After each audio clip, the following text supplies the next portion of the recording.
Hey, what's up you guys, it's Caboose XP, bringing you another Injustice 2 video, and today we're going to be doing is another episode of the Q&A series, the series in which you guys send me in your questions, whether that be in the YouTube comment section or on my social media platforms, linked in the description, and make sure you include Q&A in your message, that way I know you're looking to be a part of the series, and also make sure your questions are centered around Injustice 2 or Spider-Man PS4. I've rounded up a couple questions this week to talk about for Injustice 2, so without further ado, let's just get right into them. First question coming from Twitter, and this is from Andrew Codill, who was also on another episode of the Q&A series. Congrats, Andrew, for making it on another episode. And the question is, Q&A, when do you think we will get the next reveal and a release date?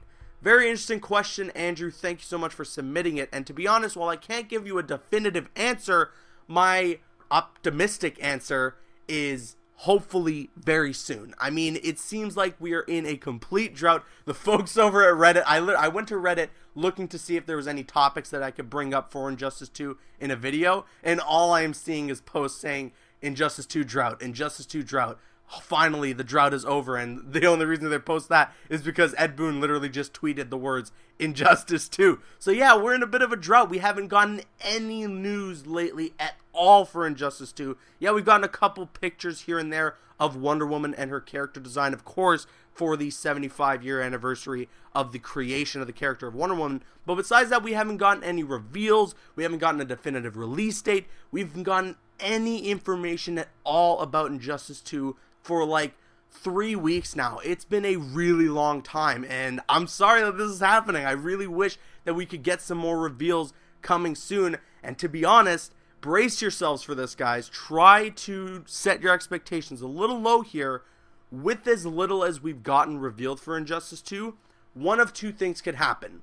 Either this game is not going to hit the expected March to April release date, as that is what NetherRealm's track record usually is with their revealed games, or release games that is, or they're just going to start revealing and releasing a crap ton of info in these next 2 months leading up to the new year, if the game is expected to hit that March to April release date. One of those two things is going to happen. Either the game is just not going to come out as early as we were expecting, or a just plethora of stuff is going to start coming out of the woodworks for Injustice about characters, the story mode, everything like that. I'm hoping the latter is what's going to happen, but be expected of the former. You know, be expected that we might actually get a bit of a drought and there's just going to be no news, and then inevitably we're going to find out that that is because the Injustice 2 release date is set farther into 2017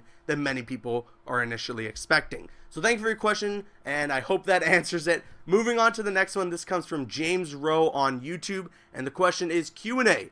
Do you think your customized geared up character will appear in the story? Example, gearing up Batman to your liking, will the geared up Batman be in the story?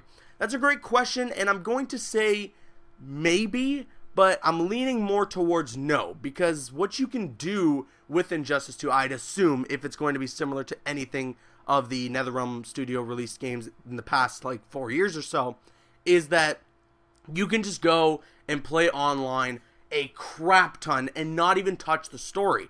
And in doing that, you can get a crap ton of gear and really upgrade all of your characters if you wanted to. You can upgrade every single character on the roster with all the gear that you unlock from playing the online modes and everything.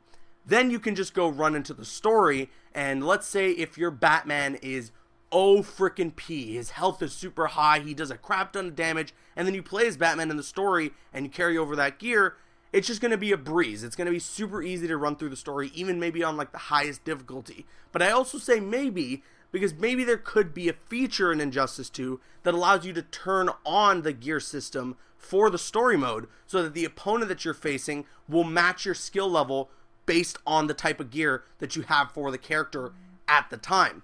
That would be really cool, but I don't think that they're planning on making the story mode that sophisticated. If they are, I will tip my hats off to the folks at NetherRealm Studios, but I'm not expecting that. I'm expecting they're just going to make it so that you can't carry over any of the gear stuff that you have for characters you play as in the story mode. So that's my answer. Moving on to the next question. This comes from KC10 also on YouTube, and they ask Q&A, Caboose, do you think you can save an outfit on the gear system? And do you think you can use the gear system offline or on co-op? And now when you say co-op, I assume you're talking about like playing with another friend or playing against another friend. I'm assuming that you can. I mean, it's fair to assume that you can like create this awesome character design with some specific gear and then save that as like an outfit. So then you can switch between different outfits that have a set of gear on them for each character. That seems like it makes sense, but we're going to have to wait and see to get a definitive answer on that. As for your question about being able to use the gear system offline or like playing against friends, I'm almost certain that that's going to be the case, because from what we've seen from all the gameplay of Injustice 2, these are just demos that are completely offline, and every time they play a game against, you know, someone else who's sitting there locally, they earn gear at the end of the game. So it seems like no matter what, I don't know if my voice just cracked there, but if it did, we're just going to keep rolling with it.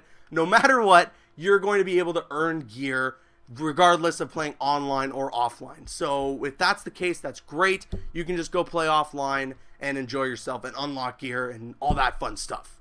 Now, the last question that we got today comes from YouTube, and this is from Bruce Wayne himself, ladies and gentlemen. That's right, Bruce Wayne, aka Batman. I mean, he's not Batman. You didn't hear that from me. Anyways, Bruce asks, Q&A, how would you feel if they added, even as DLC, characters that were not made by DC, but they did come as a comic tie-in, for example? Now, this is a great question because a lot of you guys have asked me what I would think of certain guest characters and which guest characters I'd love to see in Injustice 2. And of course, when you think of guest characters and you hear the word comic book character at the same time, the one thing that I feel like comes to mind for everyone immediately, especially for me at least, is Spawn. Everyone's been talking about Spawn. Some people assume that maybe he would be in Mortal Kombat because that is a character that could fit in the Mortal Kombat world. You know, he's bloody and brutal and everything like that. Plenty of people speculated that he would end up being in Injustice 1.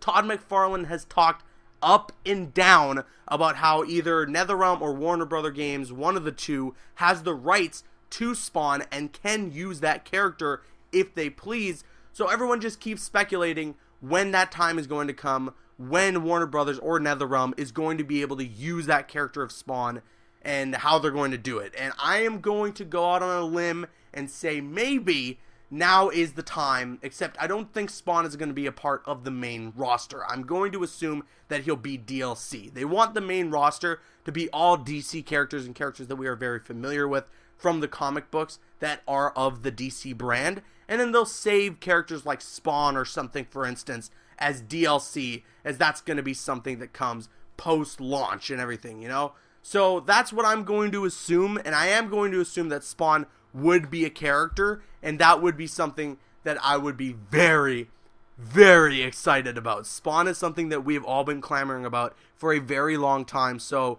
hopefully seeing him in Injustice 2 would be badass. But that is going to conclude our Q&A this week. Again, if you want to send in your questions for another episode, be sure to leave them in the comments of this video or on any of my social media platforms. Just make sure you include Q&A in your message and that your Q&A question is based on Injustice 2 or Spider-Man PS4. With all that said, you can click one of the videos on the side of the screen in which I can't currently determine right now, and you can check out some of my previous videos, or you can click my logo and subscribe to the YouTube channel. With all that said, I'm Caboose XBL. Please follow me on Instagram and Twitter and like me on Facebook. Those links are in the description. Drop a like if you enjoyed, leave a comment if you have an opinion, and subscribe if you're new. See you guys later.